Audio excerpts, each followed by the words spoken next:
Александр Морозов был человеком, которого многие называли золотым не только из-за его состояния, но и из-за того, как стремительно он взлетел на вершину бизнеса. Он построил империю с нуля и мог позволить себе практически все. Все, кроме настоящей любви, которая, как оказалось, не продается. Марина появилась в его жизни тогда, когда он больше всего нуждался в поддержке. Яркая, обаятельная, амбициозная, она легко заняла место рядом с ним. Вокруг них все выглядело идеально. Обложки глянцевых журналов, светские мероприятия, путешествия. Свадьба планировалась как роскошное событие, которое должно было стать венцом их отношений. Однако за блеском скрывалось то, чего Александр не замечал: холодный расчет и тонкий обман. Он верил, что Марина его любит. Верил, пока правда не вышла наружу случайным образом. Обычным вечером, вернувшись домой раньше обычного, он стал невольным свидетелем разговора, раскрывающего истинные мотивы его невесты. Домработница Анна, скромная и незаметная, оказалась тем человеком, кто решился открыть ему глаза. Ее поступок был рискованным, ведь можно было потерять работу, репутацию, стабильность. Но совесть оказалась сильнее страха.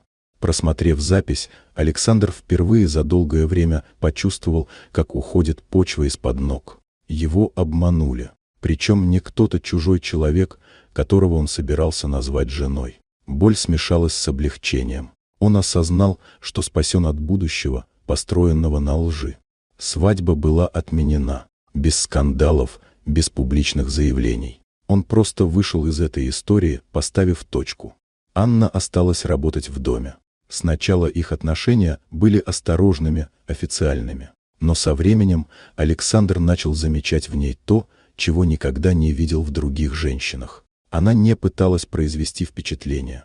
Ее теплая простота, внимательность к деталям, внутренняя сила и доброта пробудили в нем чувства, о которых он давно забыл. Он начал искать поводы, чтобы задержаться на кухне, предложить подвезти, расспросить о ее жизни. Их связь росла медленно, будто зарождающаяся весна. Без шума, без свидетелей. Прошло несколько месяцев.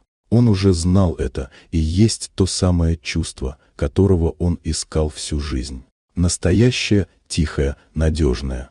Любовь, в которой нет нужды притворяться. И в один из вечеров, когда за окном начинал идти легкий дождь, а в доме пахло свежим хлебом, Александр понял: все, что ему было нужно, все это время находилось рядом. Вот такая удивительная история. Дорогие друзья, если вам понравилось видео, поставьте лайк, а также подписывайтесь на канал, впереди еще много интересного.